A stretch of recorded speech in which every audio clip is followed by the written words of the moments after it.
कुछ एक झूठ हमारे दिमागों में बैठा दिए जाते हैं। जैसे आप सब ने यह कथा पढ़ी होगी कि एकलव्य का अंगूठा कटवा लिया द्रोणाचार्य ने। पढ़ा है ना आप सब ने?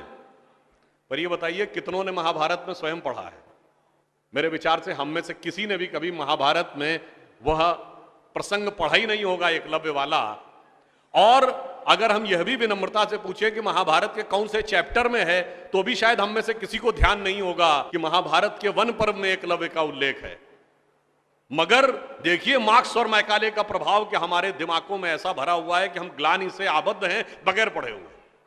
अब मैं आपसे कहूंगा, जाइएगा, जाकर पढ़िएगा। अवेलेबल हो तो इंटरनेट पे जाके सर्च कर लीजिएगा, ना हो तो जो महाभारत सीरियल आया था उसका एपिसोड जाके यूट्यूब पे देख लीजिएगा। कि किस्सा ये था कि जब आपको चाहे आपने कथा सुनी होगी कि कुत्ते का मुंह बाणों से भर गया था जो एकलव्य ने तीर चलाए थे, और जब वह तीर अर्जुन निकालते हैं तो उस कुत्ते के मुंह में एक खरोंच तक उस बाण से नहीं आई होती है, तो वो चौंक जाते हैं क्योंकि ये सामान्य तीर नहीं है। उन्होंने कहा तो दिव्य अस्त्र है कि मुंह में पूरा तीर से भर गया मुंह और इसके बाद भी एक खरोंच नहीं आई। आप कहेंगे दिव्यास्त्र का मतलब क्या?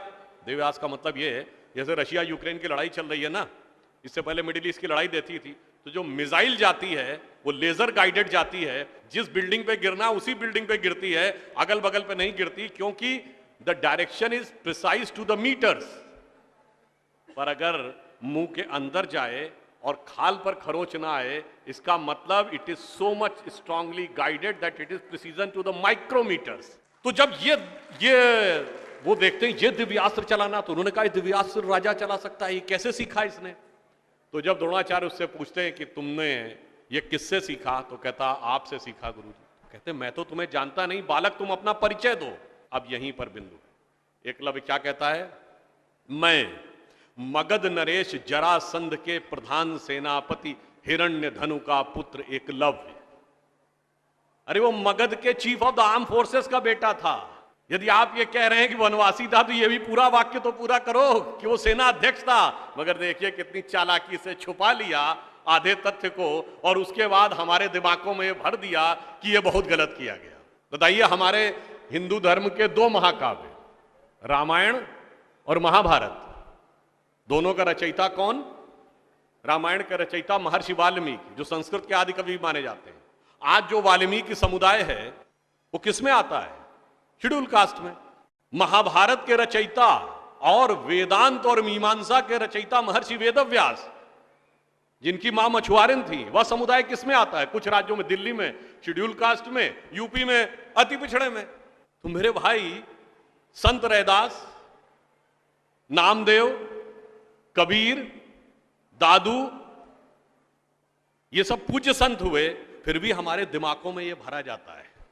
और कौन भरता है? वो लोग भरते हैं जो अपने यहां समाज के गरीब वर्गों की खरीद फरोख्त करते थे। और आपको ये भी बात बता दूं, जब हम कभी अपने यहां कहते हैं फॉरेन ट्रेवलर्स ने दिखाओ क्या लिखा है, तो मैं ये बात आपसे कहता हूं, इसको भी जाके चेक कर लीजिएगा। किसी फॉरेन ट्रेवलर का सबसे ऑथेंटिक जो रेफरेंस माना जाता है, वो चंद्रगुप्त मौर्य के समय में मेगस्थनीज आया था ग्रीस से, जिसने अपनी किताब लिखी है इंडिका, आज से 2300 साल पहले। वो इंडिका किताब आज उपलब्ध नहीं है, मगर उसके उद्धरण तमाम जगहों पे हैं, तो प्रूवन है किताब थी। उसने भारतीय समाज में व्यवस्था का वर्णन करते हुए लिखा है कि यहां पर 7 जातियां हैं, मगर महत्वपूर्ण बात यह है यहां इतनी समरसता, इतना सामंजस्य है कि यूनान के समाज के समान यहां कोई समाज का ऐसा वर्ग नहीं है जिसके साथ शोषण या भेदभाव किया जाता हो। ये एक विदेशी लिख रहा है। और मैं एक और बात आपसे बताना चाहता हूं, बहुतों को नहीं पता होगा, गांव में पंचायत होती है ना, ये पंचायत में 5 की संख्या कहां से आती? ये 4 या 6 क्यों नहीं? 5 की संख्या जानते कहां से आती है?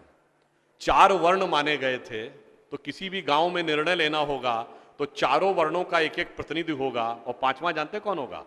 गांव के बाहरी क्षेत्रों में रहने वाले वो वनवासी जो प्रत्यक्ष रूप से गांव का हिस्सा नहीं है, पर हमारे निर्णय का प्रभाव उनके जीवन पर भी पड़ेगा, तो 5वां प्रतिनिधि उनका होगा। वहां से यह पंचायत का भाव आता है। और फिर मैं आपसे कहना चाहता हूं, हमारे दिमाग में एक और चीज भर दी गई कि जाति व्यवस्था हमने बनाई। आपको पता है कास्ट शब्द कहां से आया? ये कास्ट अंग्रेजी का शब्द नहीं है, ये पुर्तगीज भाषा का शब्द है। और 1931 में जो अंतिम जनगणना जाति के आधार पर उसमें 4114 जातियां हैं हिंदू समाज में, जिसमें अब 6000 बताई जाती हैं। मैं चैलेंज करके पूछता हूं, कोई दिखाओ तो किसी धर्म ग्रंथ में 6000 जातियां लिखी हो, और जहां लिखी उसमें इससे ऊंचे ये, इनके नीचे ये ऊंचा ये नीचा, कौन से धर्म ग्रंथ में लिखा है?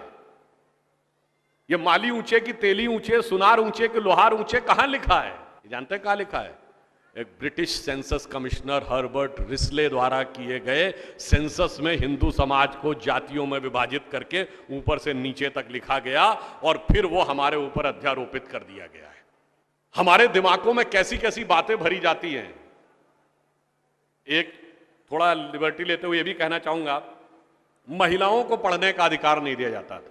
अब ये बताइए, हमारे यहां दिल्ली में लोगों को ध्यान नहीं होता है, आप लोगों ने मैत्री कॉलेज और गार्गी कॉलेज है ना, ये मैत्री और गार्गी कौन थी? ये वैदिक काल की 20-22 विदुषी स्त्रियों में से एक हैं। गार्गी ने ऋषि याज्ञवल्क्य के साथ शास्त्रार्थ किया। फिर मैं चैलेंज करके कहता हूं, दुनिया में कोई दूसरा धर्म संस्कृति बताइए जहां धर्म पे टिप्पणी करने का अधिकार किसी महिला को हो और किसी धर्म के ज्ञाता के साथ शास्त्रार्थ करने का अधिकार। फिर हमको समझाया जाता है कि हमारे यहां बराबरी नहीं थी। अरे आप सबको याद हो, सबसे प्रख्यात शास्त्रार्थ कौन सा है? आचार्य मंडन मिश्र और आदि शंकराचार्य के बीच में, दोनों के बीच में जो शास्त्रार्थ हुआ उसका जज कौन था? आचार्य मंडन मिश्र की पत्नी उभय भारती। फिर मैं चैलेंज करके पूछता हूं, पहले दुनिया कोई धर्म बताइए जहां टिप्पणी करने का अधिकार स्त्रियों को हो और जज बनने का अधिकार हो डिस्कशन में। उसके बाद हमसे कहते हैं कि साहब बराबरी नहीं थी। इसलिए मैं कहना चाहता हूं कि हमारे यहां तो समाज में जिस प्रकार से एकाकार करके सबको साथ में लिया जाता था, बराबरी का तो आलम यह था, बराबरी नहीं थी, यह सच है। हमारे यहां बराबरी नहीं थी, हमारे यहां मातृशक्ति को पहले रखा जाता था। इसीलिए हम क्या बोलते हैं? सीताराम, सीता पहले राम बाद में। लक्ष्मी नारायण, लक्ष्मी पहले नारायण बाद में। गौरी शंकर, गौरी पहले शंकर बाद में। राधे कृष्ण, राधा पहले कृष्ण बाद में। माता पिता, माता पहले पिता बाद में। और इसीलिए हमारे जितने भी प्रतीक हैं, भारत भी माता है, धरती भी माता है, प्रकृति भी माता है, गीता भी माता है, गंगा भी माता है, गाय भी माता है, गायत्री भी माता है। और ये केवल कोई आध्यात्मिक धार्मिक बात नहीं है। वर्ल्ड की डॉक्यूमेंटेड हिस्ट्री में अगर पहली बार कोई वुमेन रूलर रही है तो गुप्त वंश के समय में 4वीं शताब्दी में प्रभावती गुप्त ने शासन किया है। उसके बाद अहिल्याबाई होलकर, रानी दुर्गावती, रानी झांसी, वो सब तो आपने बहुत सुना होगा। अब वो लोग आके हमको समझाते हैं कि बराबरी